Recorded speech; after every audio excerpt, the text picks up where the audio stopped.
Hi guys, so I'm making roast chicken for dinner and I just wanted to quickly share this with you. So I'm going to be poking holes in each, just on this side. That's done. Now we just go over to the seasoning. So I have garlic. I'm going to be lazy and I'm going to crush it the lazy way using the salt. And we need vinegar, lemon, any oil you have, salt, mustard, that's mixed herbs, paprika, white pepper, black pepper, that's cumin, and sugar and the foil. So just break it up like so and add the salt on top. And that just gives it friction for you to use the back of the spoon to mash it. So that's done. Now I just add the other ingredients and my oven is preheating as well.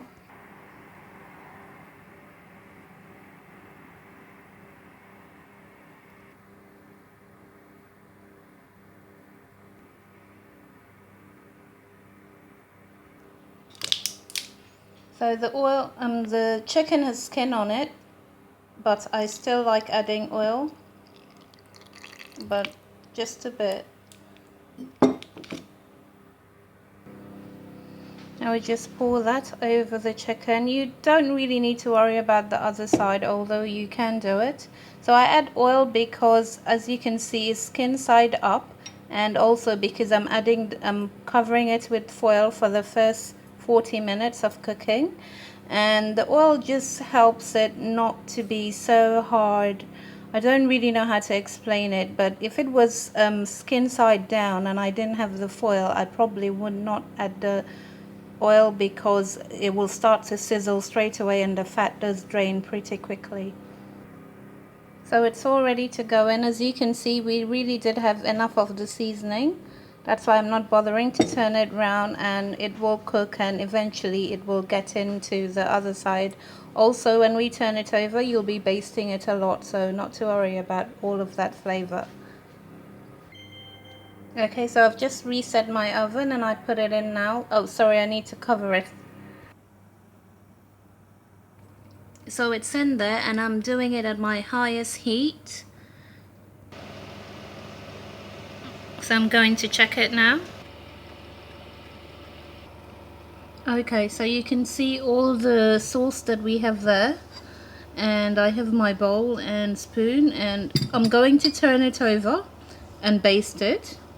And then leave it there for 10 minutes and then we turn it back here again for the last 10 minutes because that's when this will brown up. Okay, so there it is, and you can see that it's kept its size. It hasn't really shrunk. That's the whole point of putting the foil in, because it sort of broils rather than just starts off baking and really shrinks up the meat and perhaps make it hard. Anyway, so this is how you baste it, and I'll just do this for about 3 to 5 minutes. I'll just keep doing it on both of them, and then I put it back in, this time without the foil. And also, if you can see, there's not a lot of oil in the broth. You can see down there. That's why I said it's better to add the oil, because the skin hasn't yet had time to sort of drain its oil, and it's not very nice if you just had the seasoning there without the oil. It will be really it will be really harsh on the mouth. The oil, when it cooks with the seasoning, sort of mellows it and just brings everything together. Anyway, so I've basted it for about 3-4 minutes.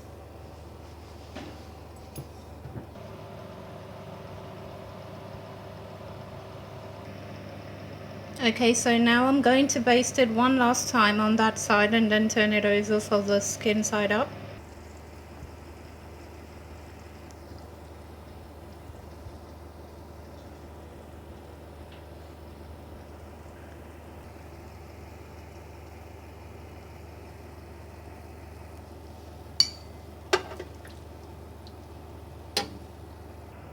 So I've also basted this side as well, and now I put it in for 10 minutes and I baste it again and I put it back in for 5 to again maybe 10 minutes.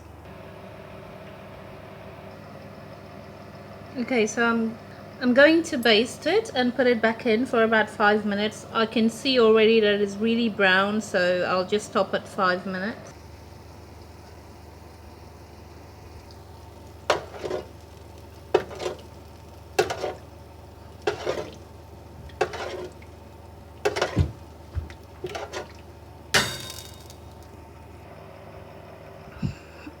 So I've turned it around because I'm going to bring it forward, but I don't want the wings to get burnt.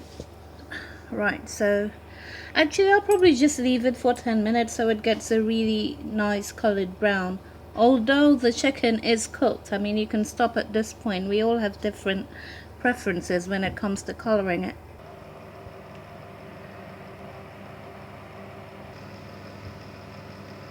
So it's done.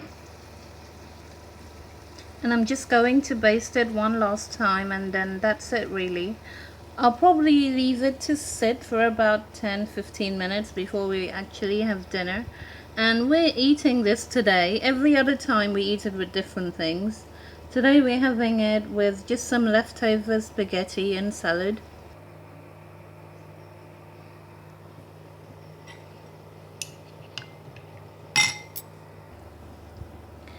Okay. And you can see you just have that bit left there.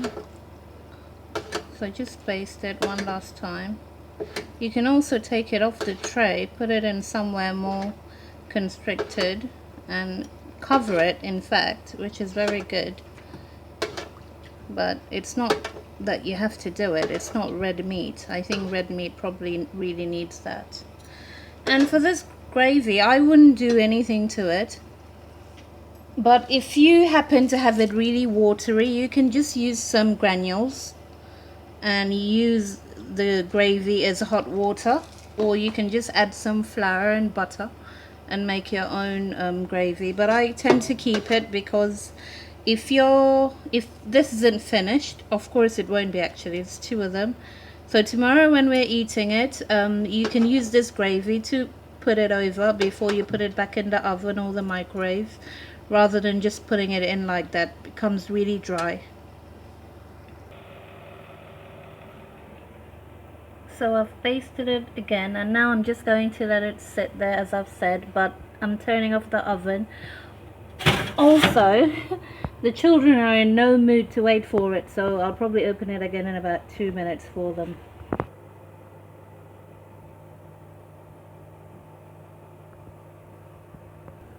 Well, I suppose I can just say bye now. I completely forgot. I'm so used to the other way I make a video.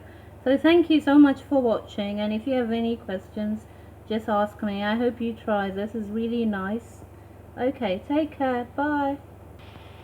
Also, can I just say one last thing? There's probably not what you have, but if you get any like really sticky bits, make sure before you pour this anywhere, really scrape it round. It tends to make the sauce a bit thicker, and also you'll get all the flavor you have. I personally don't have any today, but usually I would have some burnt out or really sticky bits. And yeah, that's it really.